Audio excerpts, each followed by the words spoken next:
2002 সালের পর ফুটবল বিশ্বকাপে চূড়ান্ত সাফল্য পাওয়া হয়নি 5 বারের বিশ্ব চ্যাম্পিয়ন ব্রাজিলের। এমনকি সাম্প্রতিক আসরগুলোতেও তাদের বিদায় হয়েছে হতাশা নিয়ে।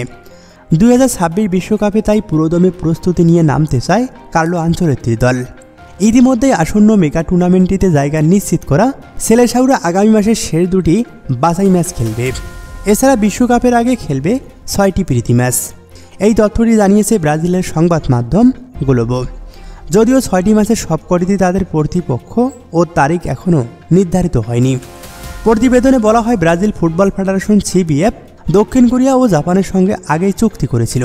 সেই অনুসারে অক্টোবরে ফিফা উইন্ডোতে তারা প্রীতি ম্যাচ খেলবে দেশ দুটির সঙ্গে। 10 অক্টোবর সিউলে স্বাগতিক দক্ষিণ কোরিয়া এবং 14 অক্টোবর টোকিও ন্যাশনাল স্টেডিয়ামে তাদের প্রতিপক্ষ জাপান। CBF যখন তাদের সর্বোচ্চবারের বিশ্ব চ্যাম্পিয়ন দল নিয়ে এত পরিকল্পনা করেছে, তখন তাদের সামনে আরেকটি ফিফা উইন্ডো। সেটিকে কাজে লাগিয়ে বিশ্বকাপের আগ মুহূর্তে 2026 সালের জুনে ব্রাজিল আরও দুটি প্রীতি ম্যাচ খেলবে। তার আগে অনুষ্ঠিত হবে বিশ্বকাপের ড্র।